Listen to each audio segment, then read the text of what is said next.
आंदोलन था वह प्रारंभिक रूप से लेकर अंत तक 3 चरणों के अंदर पूर्ण हुआ था। तो अपन बात करते हैं कि जो 3 चरण है उनके अंदर इनका नेतृत्व किन के द्वारा किया गया है, और जो प्रारंभिक नेतृत्व किया गया था वहां के स्थानीय लोगों द्वारा किया गया था। किनके लोगों द्वारा? स्थानीय लोगों द्वारा। दोस्तों, प्रथम चरण का जो प्रारंभ हुआ था 1897 से लेके 1915 तक। कब तक है? 1915। तो ध्यान रखना 1897 से 1915 तक।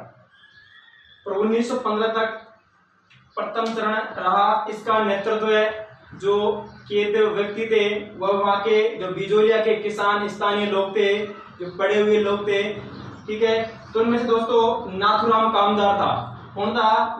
नाथुराम कामदार। इसके बाद दोस्तों नानजी पटेल, वेरीसाल गांव के थे। वेरीसाल के नानजी पटेल और ठाकरे पटेल थे। गोपाल निवास गांव के थे ठाकरे पटेल। वेरीसाल गांव के कौन थे? नानजी पटेल। और गोपाल गांव के कौन थे? ठाकरे पटेल। दोस्तों, वहां के जो पुस्तकालय अध्यक्ष थे साधु सीताराम दास जी थे, और वहां पे एक चारण व्यक्ति थे जो कविताएं सुनाया करते थे। कहां पर? बिजोलिया के अंदर। वहां के एक व्यक्ति थे फतेहकरण चारण। कौन थे? फतेहकरण चारण। इसके बाद था ब्राह्मण देव कुमावत। कौन था? ब्राह्मण देव कुमावत। इसके बाद दोस्तों प्रेमचंद भील। प्रेमचंद भील दोस्तों अपने गीतों के माध्यम से बिजोलिया के किसानों को खुश रखता था। तो कौन था? प्रेमचंद भील। और दोस्तों 8वें नंबर पे है रामजी लाल सुतार। रामजी लाल सुतार। तो ध्यान रखना प्रथम चरण के अंदर इन व्यक्तियों ने महत्वपूर्ण भूमिका निभाई थी।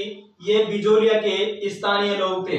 तो इनको आप देख लेना, हर एग्जाम में पूछता है कि बिजोलिया किसान आंदोलन के प्रथम चरण के अंदर किस व्यक्ति ने भाग नहीं लिया है या भाग लिया है। इस प्रकार से दोस्तों क्वेश्चन लगातार आ रहे हैं। तो आपको ये बिल्कुल ऐसे कैसे एजुकेट याद रखना है कि ये कभी भी किसी भी एग्जाम के अंदर क्वेश्चन पूछ सकता है, और इनसे क्वेश्चन बाहर भी नहीं जाएगा।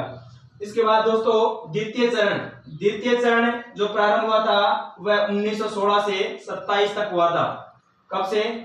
1627। जहां पर दोस्तों इसका रीजन था कि यहाँ पे दाखर पंचायत है वह टूट चुकी थी, और ये क्या हो गई थी? अलग हो गई थी। इसमें फूट पड़ गई थी। इस कारण से ये चरण बंद हो गया था। इसका प्रारंभिक चरण तो इन्होंने किया। इसके बाद दोस्तों जो विजय सिंह पथिक जी थे, ये लाहौर परिंतर के अंदर उनका केस के अंदर इनका नाम आ गया था, और यह उत्तर प्रदेश से भाग करके राजस्थान के अंदर रास बिहारी बोस की सहायता से प्रवेश किए थे। और इन्होंने बिजोलिया किसान आंदोलन का नेतृत्व 1916 ईस्वी के अंदर किया था। तो इनके जो सहयोगी थे हरिभाई किंकर जी और मन्ना जी पटेल जी थे। इनका सहयोग किया। इनका विजय सिंह पथिक का जो तृतीय चरण का प्रारंभ विजय सिंह ने प्रारंभिक नेतृत्व किया था। तो यह कब तक किए थे? 1927 ईस्वी के अंदर।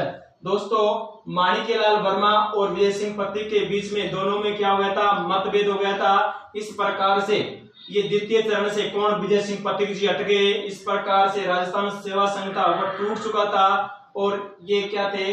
इस बिजोलिया किसान आंदोलन से अलग हो गए थे। इसके बाद दोस्तों तृतीय चरण हुआ जो अंतिम चरण था। तो इस अंतिम चरण का जो राष्ट्रीय आंदोलन का स्वरूप ले लिया बिजोलिया, और राष्ट्रीय लेवल पे इसका जो नेतृत्व किया था वो किनके द्वारा किया गया है? जमनालाल बजाज जी के द्वारा, और हरिभाऊ उपाध्याय के द्वारा, रामनारायण चौधरी के द्वारा, और माणिक्यलाल वर्मा के द्वारा। ये 4 प्रमुख व्यक्ति थे जिन्होंने बिजोलिया किसान आंदोलन को राष्ट्रीय स्तर पर लेकर गए। तो ध्यान रखना इस तृतीय चरण का जो आंदोलन प्रारंभ हुआ था 1927 में, और पूर्ण कब हुआ था? 1941 में। इस प्रकार से बिजोलिया किसान आंदोलन का पट्टाक्षेप यानी पूर्ण कब हुआ था? 1941 ईस्वी में। तो ध्यान रखना अंतिम चरण का जो नेतृत्व किया गया था जमनालाल बजाज जी, हरिभाऊ उपाध्याय और रामनारायण चौधरी जी और माणिक्यलाल वर्मा जी के द्वारा किया गया था। दोस्तों अपन बात करते हैं कि जो बिजोलिया किसान आंदोलन के अंतर्गत जो सामंत द्वारा किसानों पर अत्याचार किया जा रहा था और लगभग 84 प्रकार के जो कर लगाए गए थे, उनमें से जो महत्वपूर्ण कर थे सामंत द्वारा लगाए गए वह करते दोस्तों चौरी करता, तलवार बंधाई करता, नूत बराड़ करता, सूटा बाटी करता, चूड़ा लाग करती, बाईजी की लाग, खिचड़ी लाग, हरिया लाग, अत्यधिक इस प्रकार से कर ठोक गए थे कि सामंत द्वारा कि किसान अपनी जिंदगी के अंदर कभी ऊपर नहीं उठ सके। इस प्रकार से दोस्तों किसानों ने किसान क्या हुए थे, परेशान हो गए थे। और उस समय दोस्तों क्या हुआ था कि केशव राय थे। इससे पहले थोड़ा सा हम बात करते हैं 1857 से पहले जो किसान आंदोलन में थे, केशव राय था उस समय दोस्तों कि बिजोलिया के अंदर वहां का जो सामंत था केशव राय के समय वहां पर मराठों ने बिजोलिया के क्षेत्र में लगातार आक्रमण कर रहे थे। तब केशव राय ने इस जनता के यानी किसानों के सहयोग से इन मराठाओं को क्या किया था, दमन किया था। राजस्थान में सर्वप्रथम जो प्रवेश किया था, पुण्य बात कर लिया था, कहां पर किए गए थे कि मेवाड़ रियासत के अंदर। कौन सी रियासत के अंदर? मेवाड़ रियासत के अंदर। लेकिन राजनीतिक हस्तक्षेप 1734 ईस्वी के अंदर कहां पर, बूंदी के अंदर किया था। तो ध्यान रखना इस बात का थोड़ा सा। अपन ने जो पहले वाली वीडियो है उसके अंदर मैंने ऐसे कैसे डाल रखा है आपको, मराठा का प्रवेश, ध्यान रखना उसमें, तो वहां पर देख लेना आप। तो केशव राय ने बिजोलिया से मराठाओं का दमन किया था दोस्तों। इस प्रकार से 1894 ईस्वी के अंदर जो वहां का सामंत था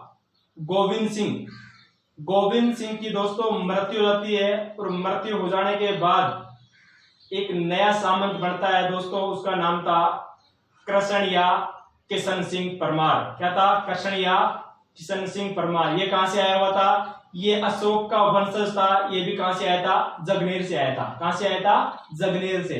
दोस्तों 1894 ईस्वी के अंदर कृष्ण सिंह या किशन सिंह परमार बिजोलिया का सामंत या ठिकानेदार बनता है। और यहाँ पर आते ही इन्होंने यहाँ के जो किसान लोग थे उन पर एक कर ठोकता है। कौन सा है? नूत बराड़ कर। कौन सा है? नूत बराड़ कर। तो अपन बात करते हैं दोस्तों कि इस कृष्ण सिंह द्वारा जो लगाया हुआ कर था वह कौन सा था? नूत बराड़ कर था।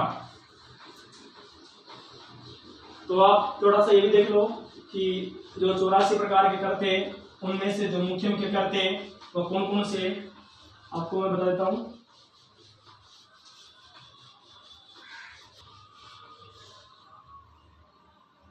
दोस्तों जो मेवाड़ रियासत के अंदर 84 प्रकार के जो कर थे उनके अंदर से ध्यान रखना, अभी बात करेंगे नूत बराड़ की। नूत बराड़ कर,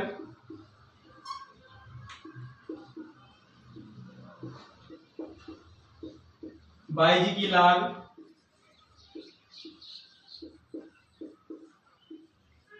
सूटा बाटी, तलवार बंधाई,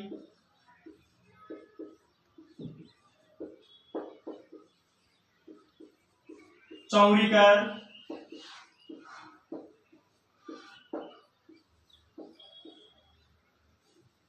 खिचड़ी लाग,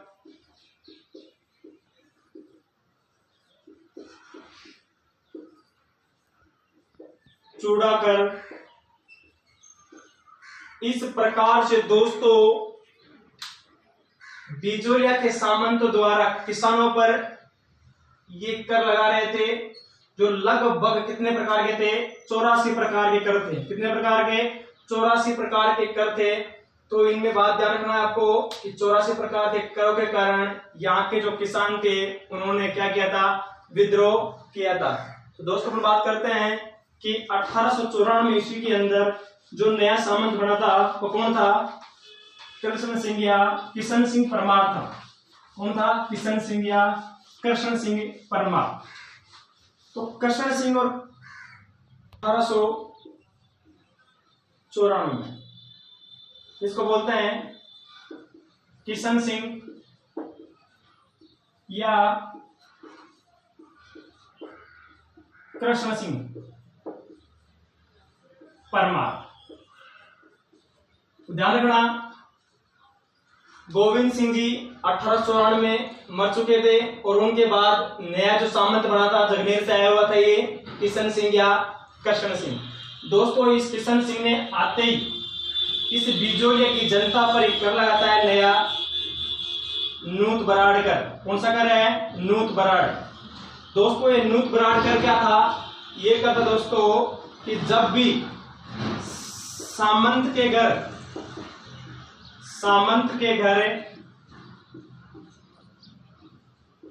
कोई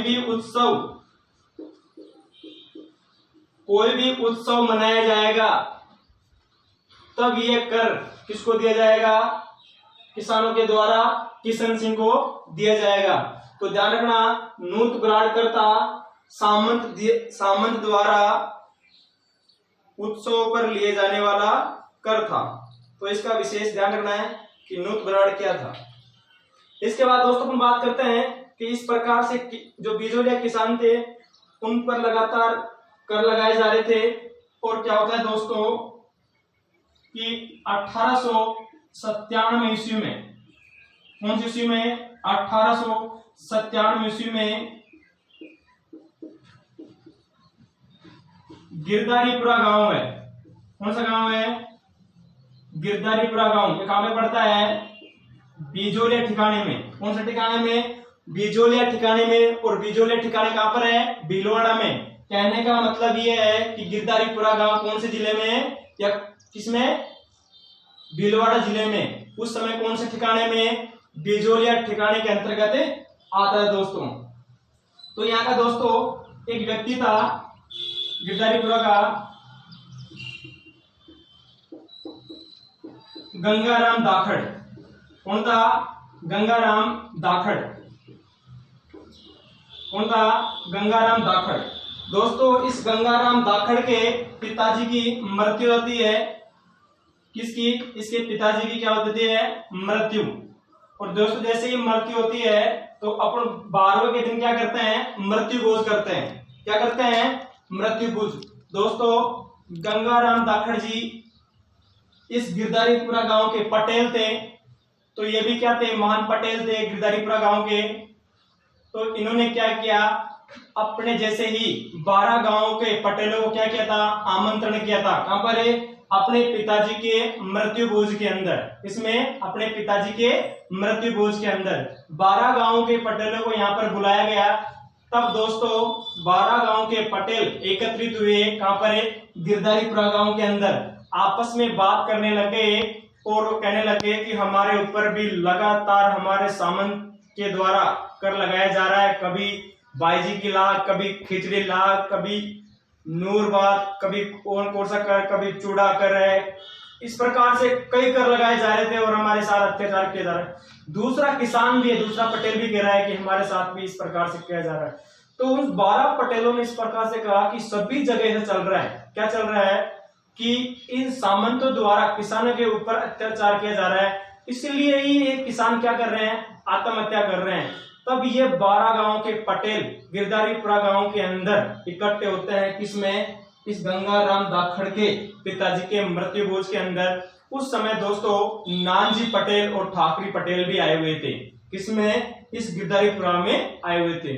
दोस्तों नानजी पटेल और ठाकरी पटेल दोनों यहाँ पर आए हुए थे। और तब इन्होंने कहा, ठाकरी पटेल नानाजी पटेल जी को, इन 12 पटेलों ने क्या कहा कि आपके यहाँ पे बिजोलिया के अंदर क्या है? साधु सीताराम दास जी एक पुस्तकालय अध्यक्ष हैं, इनको आप बुला के लाइए। वह क्या है कि पढ़े लिखे व्यक्ति हैं। तो उनकी राय पर आप किस प्रकार से अपन इसकी शिकायत मेवाड़ के महाराणा फतेह सिंह को कर सकें। तो दोस्तों पुस्तकालय से नानाजी पटेल और ठाकरी पटेल जी के द्वारा साधु सीताराम दास जी को गिरधारीपुरा गांव के अंदर लाया जाता है। और उन पटेलों और साधु सीताराम जी के कहने पर नानजी पटेल और ठाकरी पटेल को एक पत्र लिख करके मेवाड़ के महाराणा फतेह सिंह के पास, जो बिजोलिया के सामंत था, कौन? कृष्ण सिंह था, उसकी शिकायत करने के लिए भेजते हैं। दोस्तों नानजी पटेल और ठाकरी पटेल जी मेवाड़ के अंदर जाते हैं। लगभग 6 से 7 महीने तक वहीं पर इधर से उधर चक्कर लगाते हैं, लेकिन महाराणा फतेह सिंह से उनको मिलने नहीं दिया जाता है। दोस्तों अंतिम समय जब 7वां महीना अंत था और 8वां महीना का प्रारंभ था, उस समय मेवाड़ की महाराणा फतेह सिंह से इनको मिलवाया गया। तब इन्होंने अपनी जो मांग पत्र थी उसको महाराणा फतेह सिंह के सामने रखी। तब महाराणा फतेह सिंह ने देखा कि जो बिजोलिया के सामंत है, इनके द्वारा बिजोलिया के किसानों पर क्या किया जा रहा है, अत्याचार किया जा रहा है। तो इस प्रकार से दोस्तों मेवाड़ की महाराणा फतेह सिंह अपना एक जांच अधिकारी भेजता है, हामिद हुसैन। कौन था? हामिद हुसैन। तो ध्यान रखना, हामिद हुसैन ये फतेह सिंह का जांच अधिकारी था। हामिद हुसैन को कहां पर भेजता है? बिजोलिया के अंदर। कहता है कि आप वहां पे जाओ और इन किसानों के साथ जो अत्याचार हो रहा है वास्तविक सही है या गलत है, इसकी जांच करने के लिए कहां जाना है आपको? बिजोलिया। दोस्तों नानजी पटेल और ठाकरे पटेल जी के साथ कौन आता है? हामिद हुसैन बिजोलिया पहुंचता है। इस बात का पता किसको लगाता है? बिजोलिया के जो सामंत थे, कौन थे? कृष्ण सिंह।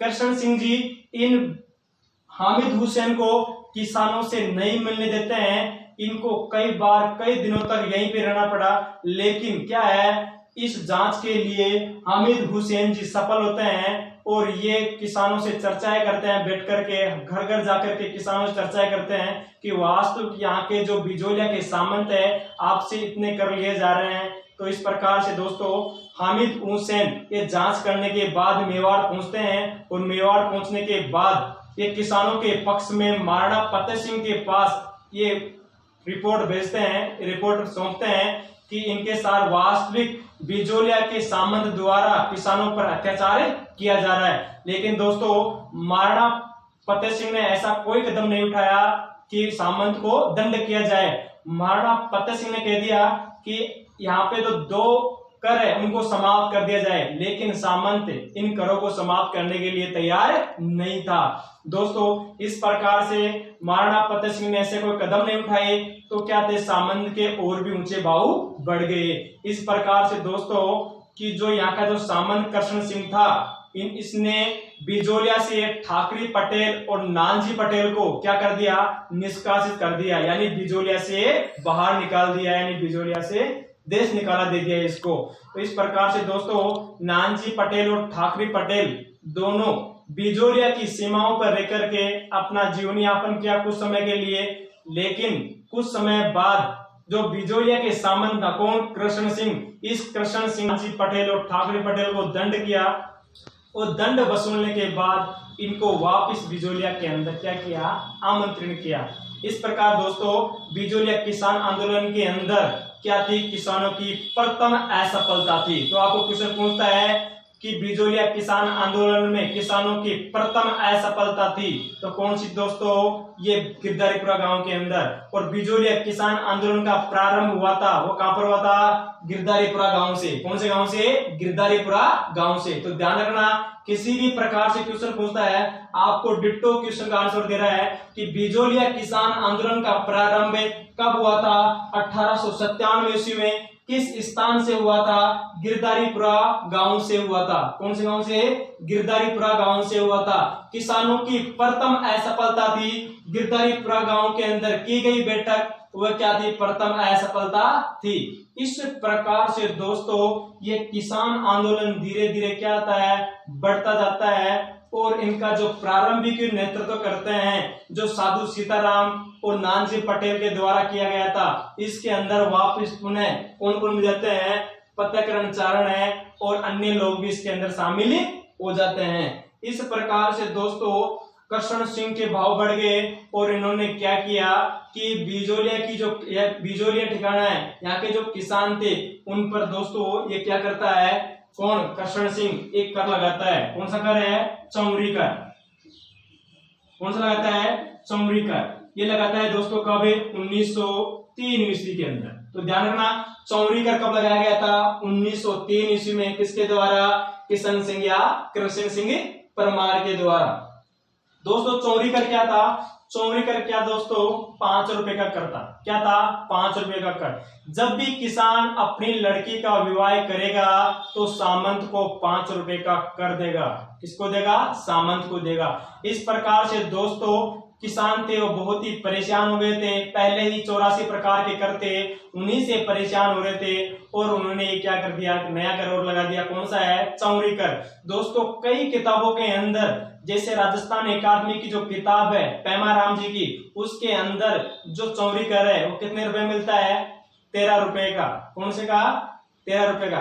प्रमोदनी की किताब है राजस्थान अकादमी की, उसके अंदर भी इसको जो 5 रुपए का कर है उसको 13 रुपए लिखे हुए हैं। ठीक है, लेकिन राजस्थान की जो किताब है BL पगनड़िया राजस्थान अकादमी की, उसके अंदर इस चौरी कर को कितने रुपए बताया गया है? 5 रुपए का कर बताया गया है। और राजस्थान की किसी एग्जाम के अंदर ये क्वेश्चन आया हुआ था, मेरे इस बात का तो ध्यान नहीं है कि कौन सी एग्जाम में था, लेकिन उस एग्जाम में ये पूछा हुआ था कि चौरी कर कितने रुपए का था। तो ध्यान रखना कितने का था? 5 रुपए का कर था। कितने का था? 5 रुपए का कर। जब किसान अपनी लड़की का ब्याह करेगा तो सामंत को क्या करेगा? 5 रुपए का कर देगा।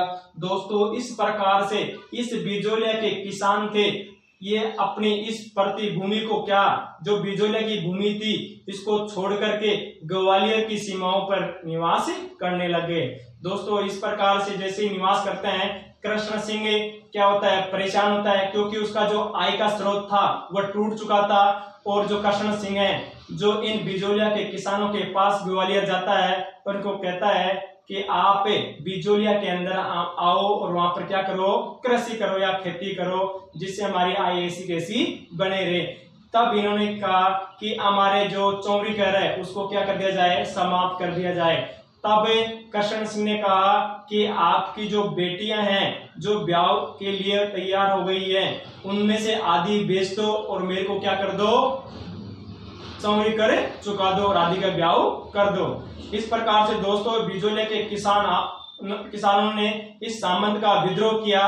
उन्होंने कहा कि जो सामंत, जो ठिकानेदार हमारे ऊपर चल रहा है, हमारी आय से, हमारी खेती से चल रहा है, वही हमारी बेटियों को बेचने के लिए कह रहा है।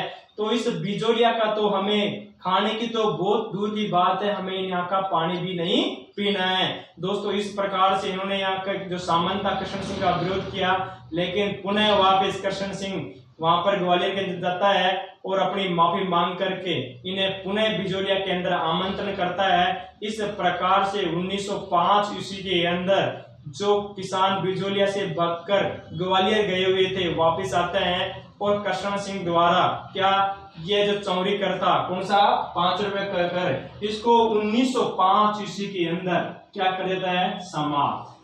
ध्यान रखना, समाप्त करता है कब? 1905 ईस्वी के अंदर। लगाया कब गया था? 1903 ईस्वी के अंदर लगाया गया था और चौरी कर को समाप्त करता है। इस प्रकार दोस्तों इस कृष्ण सिंह की मृत्यु होती है 1906 ईस्वी के अंदर। कब होती है? 1906 ईस्वी के अंदर इस कृष्ण सिंह की मृत्यु हो जाती है और 1906 ईस्वी के अंदर एक नया सामंत बनता है जो अशोक का ही वंशज था, वह कामा भरतपुर का था, जिसका नाम था दोस्तों पृथ्वी सिंह परमार। दोस्तों 1906 ईस्वी में नया सामंत, जो बिजोलिया का जो नया सामंत बनता है वह था पृथ्वी सिंह परमार। कौन था? पृथ्वी सिंह परमार था। दोस्तों ये कहाँ का था? कामा का। कहाँ का था? कामा का। और कामा कहाँ पर है? भरतपुर में। तो ध्यान रखना दोस्तों कि पृथ्वी सिंह नया सामंत बनता है। ये कृष्ण सिंह की संतान नहीं था, जो बिजोलिया के किसानों में रहकर के कोई बड़ा हुआ हो, इसको कोई जानता हो। ये अचानक जैसे ही कृष्ण सिंह की मृत्यु होती है और कामा से एक नया व्यक्ति आता है, तो पृथ्वी सिंह इसको बिजोलिया का सामंत बनाया जाता है। तो दोस्तों इस प्रकार से क्या थे, जैसे ही ये पहुंचता है कहां पर? बिजोलिया के अंदर। कहां पर? बिजोलिया के अंदर। दोस्तों बिजोलिया के अंदर जब पहुंचता है तब इनके समय से पहले ही जो तलवार बंधाई कर था, जो किसके द्वारा? सामंत के द्वारा राजा को दी जाती थी। जब भी कोई ठिकानेदार ठिकाने की राजगद्दी पर बैठता था तो उसको उसकी एवज में राजा को एक कर दिया था, उसको बोलते हैं उत्तराधिकारी कर। वो उत्तराधिकारी कर दोस्तों कौन था? तलवार बंदाई। कौन सा कर था? तलवार बंदाई। दोस्तों ये तलवार बंदाई जो कर था, ये क्या था? एक उत्तराधिकारी कर था। कौन था? उत्तराधिकारी कर। तो आपको बताइए दोस्तों कि ये कर सामंत द्वारा, जब नया सामंत ठिकाने की जागिरी पर बैठता था या गद्दी पर बैठता था, उसके एवज में उस रियासत के राजा को या शासक को दिए जाने वाला कर था। लेकिन दोस्तों इस पृथ्वी सिंह परमार ने क्या किया छल कपट की किसानों के साथ, कि यह कर था जो स्वयं न देकर के किन के ऊपर लगा दिया? किसानों के ऊपर। किन के ऊपर? किसानों के ऊपर। कि जो ये कर है कौन सा? तलवार बंदाई कर, ये किसानों के द्वारा दिया जाएगा। किसको? पृथ्वी सिंह को। तो बिजोले के किसानों ने कर देने से मना कर दिया कि हम इस प्रकार का कर कभी हमारा लगा ही नहीं है, हम इस प्रकार से कर नहीं दे सकते हैं, हमारे पहले ही कर लगे हुए हैं, उनसे परेशान है, आप ये नया कर मत लगाओ। बोला कि आपको ये कर क्या करना पड़ेगा? देना ही पड़ेगा। तो दोस्तों ध्यान रखना, तलवार बंदाई था, एक उत्तराधिकारी कर था, जो इसके शासनकाल में, पृथ्वी सिंह के शासनकाल के अंदर किसानों पर लगाया गया था। किसकी? बिजोलिया के किसानों पर। तो ध्यान रखना, बिजोलिया की किसानों पर तलवार बंदाई कर किस सामंत द्वारा लगाई गई थी? तो पृथ्वी सिंह परमार के द्वारा लगाया गया था। तो ध्यान रखना, ये कर था कौन सा कर था? तलवार बंदाई कर था। इसके बाद दोस्तों बात करते हैं कि पृथ्वी सिंह है जो धीरे धीरे, पहले ही बूढ़ा था ये, और इसकी 1914 ईस्वी के अंदर क्या होती है? मृत्यु। 1914 ईस्वी में मृत्यु होती है, और मृत्यु होने पर जो इसका उत्तराधिकारी था, इसका जो उत्तराधिकारी था, इसका जो पुत्र था उत्तराधिकारी दोस्तों, वह था केसरी सिंह। केसरी सिंह परमार। कौन था? केसरी सिंह परमार। तो ध्यान रखना कि पृथ्वी सिंह परमार का उत्तराधिकारी कौन था? केसरी सिंह परमार था। दोस्तों जब ये पृथ्वी सिंह यानी पृथ्वी सिंह की जब मृत्यु हुई थी, उस समय केसरी सिंह अल्प व्यस्त था, यानी छोटी उम्र का था। कैसा था? अल्प व्यस्त, यानी छोटी उम्र का था दोस्तों ये। तो यहाँ पे क्या था? ऐसी थी कि यहाँ पे जो रियासत थी मेवाड़, वह इन ठिकानों को, जब भी कोई ठिकानेदार मर जाता और उसका उत्तराधिकारी कोई व्यस्त होता था, तो उस ठिकाने को मेवाड़ सरकार अपने अधीन कर लेती थी। वैसा ही बिजोलिया में किया गया कि केसरी सिंह क्या था? अल्प आयु का था। तो अल्प व्यस्त होने के कारण इस बिजोलिया ठिकाने को मेवाड़ सरकार ने अपने अधीन कर लिया, और यहाँ का जो प्रशासक था, मेवाड़ रियासत कौन सी थी? मेवाड़ रियासत के अंदर जो बिजोलिया ठिकाना था, इसका जो प्रशासक वह बनाया गया किसको? अमर सिंह राणावत को। किसको? अमर सिंह राणावत को। और दोस्तों अमर सिंह राणावत को बनाया गया, और यहाँ का जो नायब प्रशासक था, कौन था? नायब प्रशासक। किसका? बिजोलिया का नायब प्रशासक। नायब प्रशासक बनाया गया था। को बनाया गया था? डूंगर सिंह पाठी को। दोस्तों ये वेरी इंपॉर्टेंट क्वेश्चन है, आपको बहुत कम चांस है जो कहीं पर मिल जाए, तो आप इसको देख लेना अच्छी तरह कि जब पृथ्वी सिंह की मृत्यु हुई थी, तब उनका जो पुत्र था, उत्तराधिकारी था, वह अल्प व्यस्त था, और इस बिजोलिया ठिकाने को मेवाड़ रियासत के शासक फतेह सिंह अपने अधीन कर लेता है और बिजोलिया का जो प्रशासक है यह अमर सिंह राणावत के हाथों में सौंपता है और इसका नायब प्रशासक डूंगर सिंह बाठी को बनाया जाता है। इस प्रकार से दोस्तों ये रीति रिवाज चलते रहते हैं और बिजोलिया किसान आंदोलन का जो प्रारंभिक नेतृत्व है स्थानीय लोगों ने किया था। तो ध्यान रखना कि जो बिजोलिया किसान आंदोलन है उसके जनक साधु सीताराम दास जी कहलाते हैं। कौन कहते हैं? साधु सीताराम दास जी। तो ध्यान रखना कि बिजोलिया किसान आंदोलन का प्रारंभिक नेतृत्व साधु सीताराम दास जी द्वारा किया गया था। इन्हीं को बिजोलिया किसान आंदोलन का जनक कहा जाता है। दोस्तों उसके बाद क्या होता है कि जो प्रारंभिक नेतृत्व करने के बाद एक व्यक्ति आता है विजय सिंह पथिक। विजय सिंह पथिक जैसे ये 1915 तक चलता है, इनके द्वारा पथिक जी यहाँ पर प्रवेश